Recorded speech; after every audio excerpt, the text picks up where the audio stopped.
आज जब ये बात कही गई कि जब सदन चलने ही नहीं दे रहा है विपक्ष, तो सदन जाने का फायदा क्या? स्पीकर सदन जाते हैं, वो पहले अनुरोध करते हैं, चलाने की कोशिश करते हैं। अगर यही समझ लिया जाए कि आज फिर हंगामा होगा तो जाने का फायदा क्या? इस तरह तो कोई नहीं जाएगा।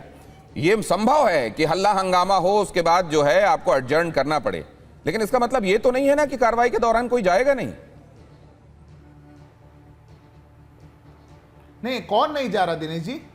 कौन नहीं गया सदन में? आज गृह मंत्री जी ने ये कहा ना कि वहां पर दोनों सदनों में जाने का कोई लाभ नहीं था, क्योंकि दोनों ही गृहों को जब आप चलने नहीं दे रहे हैं तो वहां जाने का फायदा क्या है? मैं बता देता हूं, मैं बता देता हूं आपको। 10 बजे, सुबह 10 बजे से लेकर शाम 7 बजे तक संसद के परिसर में गृह मंत्री जी हर रोज उपलब्ध रहे हैं, हर रोज अपने चेंबर के अंदर। समोसा खाने गए थे क्या? सदन का समय शुरू, समोसा खाने गए? निशान जी प्लीज, काम क्या होता है? निशान जी प्लीज, आप चर्चा चाहते हैं, यहाँ भी आप डिरेल करना चाहते हैं, संसद मत बनाइए ना सर। एडजर्नमेंट के बाद वो बोल रहे हैं, आप अपनी बारी आने पे बोलिएगा ना सर। अरे भैया ये हिस्सा मत करिए। अंदर नहीं गए। एक सेकंड, उनकी बात पूरी होने दीजिए, आप नोट कर लीजिए, आपके पास आऊंगा तो बोलिए। क्या चाहते हैं आप लोग? अराजक लोग हैं। मैं पूछ रहा हूं दिनेश जी, 11 बजे संसद शुरू हुई, 11:05 पे एडजर्न हो गई। 2 बजे शुरू हुई, 2:05 पे एडजर्न हो गई। आप संसद शुरू होते ही कांग्रेस पार्टी के सभी नेता वेल में पहुंच करके 1 मिनट संसद ना पहुंचने दे। अरे गृह मंत्री जी तो संसद परिसर में उपलब्ध हैं, संसद चलने तो दीजिए।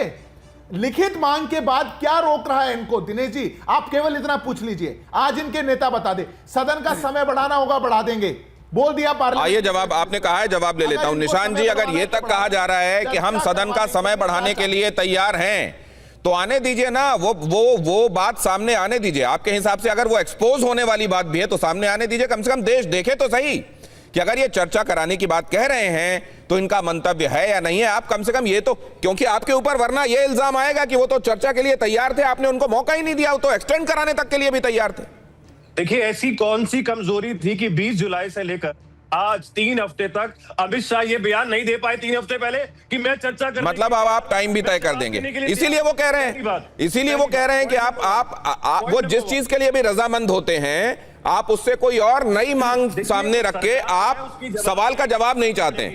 किसी घर की बुआ, ये किसी, देखिए ये सरकार है और देश के गृह मंत्री हैं और 3 हफ्ते से संसद चल रहा है, सदन चल रहा है। अगर वो संसद में आ रहे हैं तो सदन के अंदर क्यों नहीं आ रहे? किस चीज का डर है उन्हें? पहली बात, वो कह रहे हैं कि मैं अपने चैम्बर में बैठा हूं 3 हफ्ते से, सदन में क्यों नहीं आ रहे? दूसरी बात, पार्लियामेंट स्ट्रीट का एक पुलिस स्टेशन। निशान जी एक बात बताइए, वो सांसद जो प्लेकार्ड लेके और कई वेश बदलकर परिसर में समय बिता रहे हैं, वो सदन में नहीं जा रहे हैं, वो किस लिए जा रहे हैं? देखिए अगर विश्व गुरु जिसका डंका विदेश में बज रहा है और हम देख रहे हैं हमारे देश में बज रहा है, अगर उसमें हिम्मत होती तो वो बताता कि फिर आप मेरे सवाल का जवाब नहीं दे रहे हैं सर। अगर ये सब पर आयद होता है, अगर ये नियम सबके लिए है कि वो सदन में जाकर अपनी उपस्थिति को इंश्योर करें, तो परिसर में बाहर खड़े होकर हंगामा करने वाले लोग कौन होते हैं सर, जिनको ये लगता है कि अंदर से ना सही यहीं से मैसेज भेज दो? देखिए यही बात छात्रों से पूछी गई 30वें दिन, जब वो संसद की तरफ बढ़े कि आप लोग संसद की तरफ क्यों आए। 30 दिन तक छात्र पूछता रहा जब वो आंदोलन में था कि हमसे कोई सरकार का मंत्री संतरी मिलने आए, बट ये सरकार ने उनकी नहीं सुनी। अब आप तो बच्चे आईसीयू में पहुंचे। नहीं, अब मैं जरा इसमें धर्मेंद्र जी को शामिल करता हूं, लेकिन उससे पहले धर्मेंद्र जी एक प्रोडक्टिविटी देखिए, जनता तो ये कहती है ना कि हमने चुन के भेजा था, अपना काम करने के लिए भेजा है, सैकड़ों करोड़ रुपए एक सत्र में जाते हैं, लेकिन ये क्या है?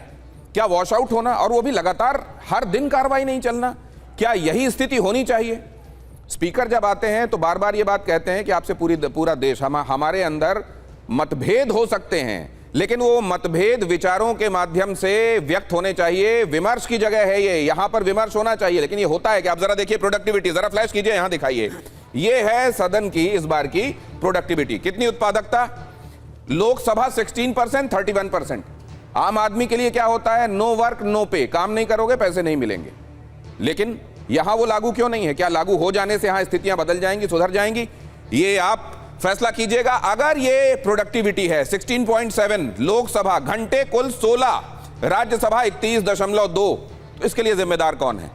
अगर जनता का ये वक्त स्वाहा हुआ है तो कौन है जो चर्चा से भागा है? दोनों सदन मिलाकर 2.5 ये लाख रुपए पर मिनट के हिसाब से गणना कर लीजिए आप कि 1 मिनट चलाने में इतना खर्च है तो पूरे दिन में कितना खर्च आता होगा और 15-20 दिनों में कितना खर्च आता होगा, ये अंदाजा लगा लीजिए आप।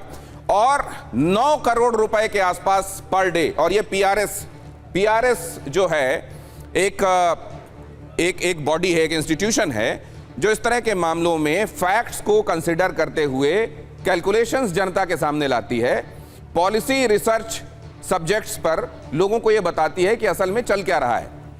उसका फिगर है ये 15 दिनों में 100 से 190 करोड़ रुपए की बर्बादी। इसके लिए जिम्मेदार कौन है?